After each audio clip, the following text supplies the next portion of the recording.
Hello guys, for today's video ay meron tayong titignan na isang katiit site na meron silang nangakuhang mga kakaibang bato. Itong black carbonado diamond, yun nga, hinala nila. At itong isa ay meteorite. So keep on watching na lang guys at titignan natin ngayong araw na ito guys.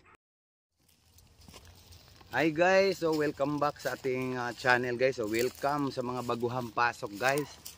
And then for today's video ay nandito tayo ngayon guys sa Kabakan, South Cotabato. Ayan. South Cotabato ba yung Kabakan? Ayan po. So nandito tayo ngayon guys sa Kabakan. Meron tayong isusurvey na mga treasure site. So ayan, papunta pa tayo doon sa ating lugar. Ayan.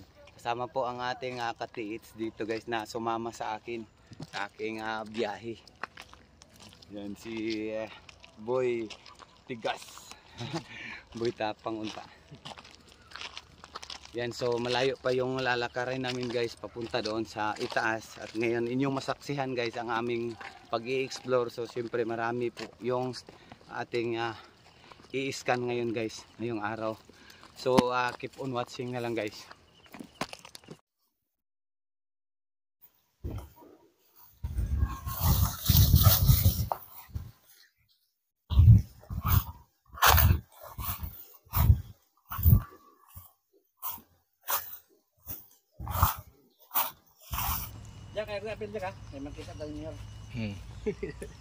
So ayan guys, una nating gamitin guys dito sa isang site. Una nating gagamitin dito guys, syempre yung long range locator natin guys. So itong ginagamit ko ngayon guys na long range locator, ito yung GTR 1000 long range locator na pang-locate natin guys sa isang area kung positive o saan nakatago yung load, o ibig sabihin saan yung pinaka malakas na frequency ng signal guys ng item o yung aura niya. So syempre gagamitin natin yung mga long range locator lang muna, tapos i-scanin din natin gamit ang ating 3D visualizer scanner para po masiguro po natin na may laman siya o di kaya natural resources lang, halimbawa mga minerals lang ng lupa. Kasi ito po yung mga long range locator po, yung mga detectors or locators nakaka-detect din po ng mga minerals. Yan po. So including gold, raw gold o raw materials na gold, at saka yung mga high contents of minerals, nadidetect din po niya. Kaya ako sinasabing nadidetect niya, kaya ako sinasabing gagamitan din natin ng 3D visualizer para po masigurado yung hukayan o yung ating dig spot. Bago natin siya hukayin guys, siyempre kailangan ng 3D. So ayan po, so niliquid ko muna, dalawa po ang na-detect ng ating GTR 1000 long range locator. At mamaya po guys, papakita ko sa inyo guys yung resulta ng scanning at yung nakuha nilang HTM dito guys na hinihinalang carbonado, black diamond at saka yung meteorite. Kaya keep on watching na lang guys habang ako'y naglulukit pa o nagdi-detect pa gamit ang ating mga locator gadget guys. Ayan, so sunod ko namang gamitin guys itong gawa ng IMS Hunter TV, gawa ni Bro Darins Blaso na isang long range locator din. Ayan, so sinubukan natin guys na kung tatapat ba o pareho ba siya ng detection sa GTR 1000 long range locator. Ayan po. So ina-assemble pa po natin yung kanyang antenna para po makita, ikabit natin yung kanyang long range antenna. So keep on watching lang guys.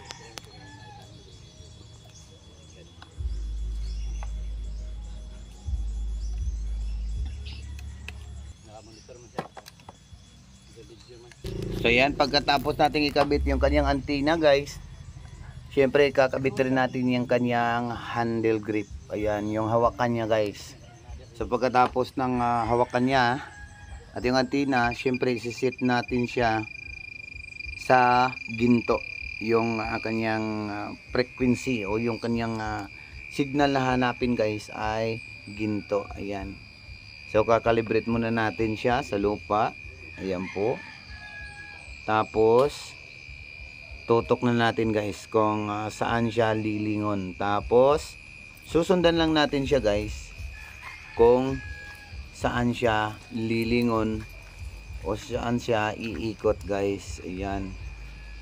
Yun yung pagtama, yun yung tamang paggamit niya guys. Ayan. Shoutout muna tayo guys kay Danny Bergonia, kay RX Crown at Jackson Montano. Shoutout din kay Tatski Vlog at kay Motoride Vlog. Ayan. Shoutout diha bro.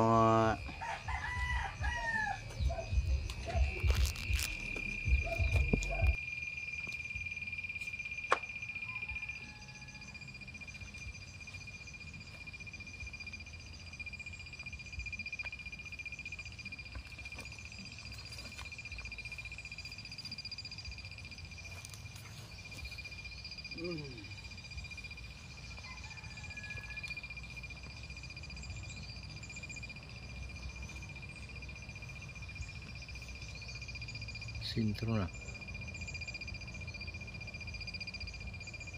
Sap na yung pulso mo lang kay. Dilagi kurog ba? Katong atok, ano man to? Katong atok. Ba? Itong istingan na to ba? Ito bang gigalaw?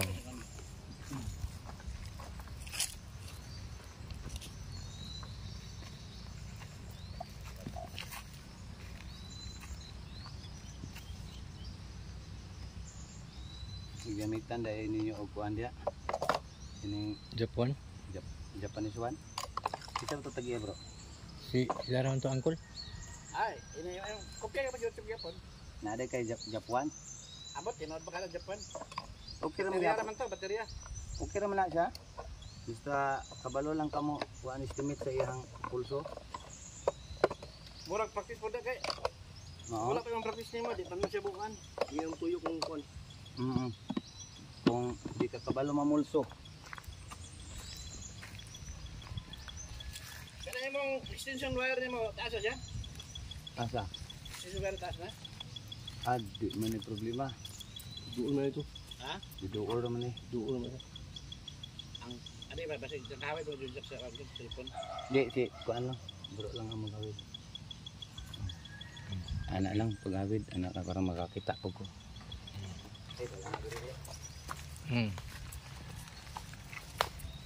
Atong south ane boss dito ba? Ano south? Ada yung do? S. Mo anak lang ka, ilang dong. Hello. Dili.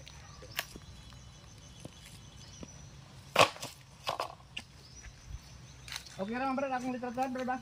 Oh, Kanang imong ma-scan ba? okay ra. Kaya ebidensya pa nato ba? Ang tanaw ba ito asawa ko? Saban, muna niyo.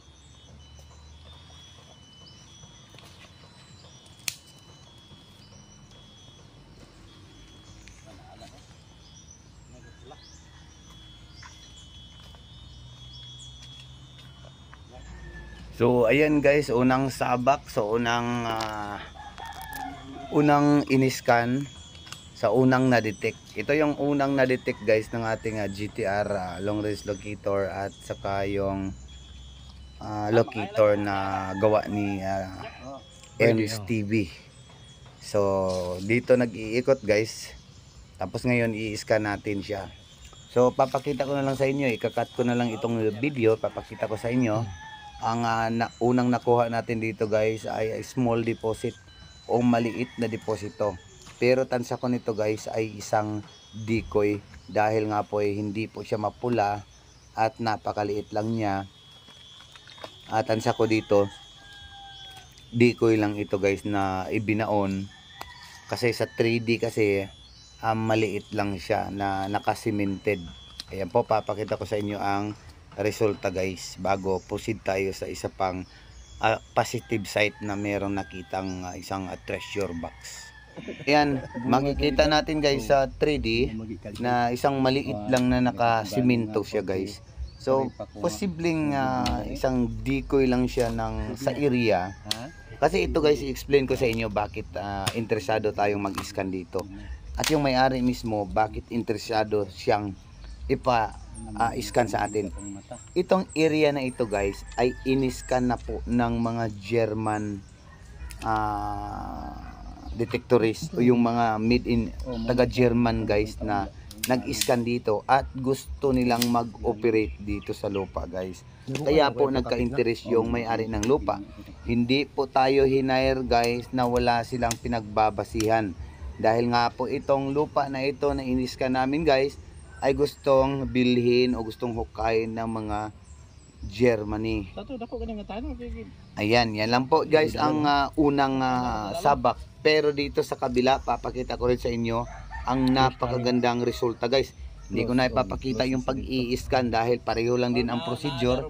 Palakad-lakad tayo at may dala tayong baston. So diretso na lang yung image viewing na lang po guys. Ayan.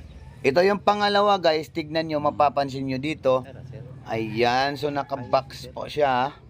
Tapos siya lang po yung pulang-pula. Ang katabi niya ay parang merong pile of cement yung kulay light blue. At banda dito sa kanan, mapapansin nyo dyan, yung tubig guys, daluyan ng tubig o yung pipeline. Yan yung nagsusuporta guys dyan sa item. So dito sa resulta na ito guys, nakikita natin around 40 feet ang lalim nitong item guys na naka-box formation. So itong naka-box guys nasa 40 feet deep. Tapos nakasimento po yung gilid niya. Mapapansin din natin sa lupa, hindi ko lang nakuha ng video. Ang lupa kasi meron siyang dry creek sa ibabaw. At dito rin dadaan mismo sa may load, itong may pula. Yan po guys, napakaganda na ano siya guys, napakagandang image o resulta ng ating scanning guys. So keep on watching na lang at punta tayo sa iba pang area guys. Papakita ko na sa inyo guys yung meteorite at yung black carbonado diamond na nakuha nila guys. Ayan, kakat na natin tong video guys. So dito na tayo guys sa nakuna ng black carbonado diamond at hinihinalang meteorite. So mapapansin nyo dito guys sa kanilang hukay ay iniscan ito ng Germany. So taga German po ang nag-scan dito guys. At meron pang pangalawa na sundan pa ng pangatlo na mga treasure hunter at pang-apat ako guys na napadpad dito guys. Ayan, mapapansin nyo may butas dyan sa punong mangga na yan. Pero itong mangga, tinanim lang daw ng papa niya. Pero, dito po guys ay meron siyang nakitang bato na merong sign na talagang legit na legit kung titignan natin sa libro ni Yamashita guys. So, papakita ko sa inyo guys yung picture kasi picture na lang yung natira guys kasi yung bato binasag na nila. Inisip kasi nila na baka may laman. So itong bato na nakita nila dito guys, ito po ang kanyang picture galing sa kanyang cellphone guys nitong may-ari. Ayan, ito po yung picture guys ng bato guys na binasag nila guys. Ayan, 7 spoke na ang ibig sabihin. Titignan natin sa libro. Ayan po siya guys, 7 spokes, treasure close by 24 karat 54 bars. So ang dami guys no. So 24 carats ang ibig sabihin niya 54 bars. So ang ibig sabihin nito guys, close by, malapit dito or nakatago dito, something like that. So parang ganyan guys na close by, malapit lang, o nandito lang, parang ganun guys. Parang ibig sabihin nearby din siya. So, ito na guys. Kasi sinasabi ng libro na treasure close by 24 carats gold o 54 bars na nakatago dito sa area na ito guys. So ang ginawa namin, in-scan namin yung buong area guys. So pagkatapos nito guys, nakita namin mula sa spoke sign na pinaglalagyan ng bato, nakita namin siya going south. Going south 2 meter distance mula sa bato na may spoke 7 spoke sign. So ayan po guys, papakita ko sa inyo ang result ng ating image dito guys na ating nakuha guys sa scanning. So ayan, ito po yung resulta ng pag-i-scan natin guys sa 7 spoke sign. So 2 meter distance mula sa 7 spoke sign, 2 meter distance going south. Ayan, 53 feet po siya. Nakatago yung nakitang red color guys. Tapos ito naman guys, ito na yung nakuha nilang HTM around 20 feet. Ayan po guys, isang black carbonado diamond. Ayan po guys, kung i-research po natin siya sa Google, ang lalabas po carbonado black diamond po siya.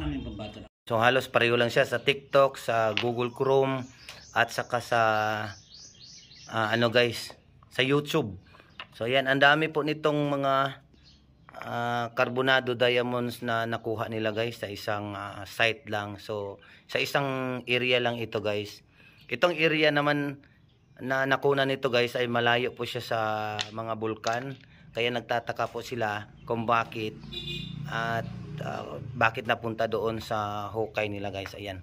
So yung may mga buyer na makapanood nitong ating vlog ngayon guys, pwede kayong mag-PM, direct PM sa akin, or pwede kayong tumawag sa akin guys. Magbibigay lang ako ng cellphone number o contact number ko dyan sa ating vlog ngayong araw na ito, para kontakin nyo lang ako guys, dahil ito mula sa ating ka-TH na syempre nagpapatulong din kung paano o basta ibenta ito guys. Ayan, PM lang po kayo sa akin guys, or text, call, para pag-usapan natin guys. Ayan po ang kabuuan ng ating pinakita ngayon guys.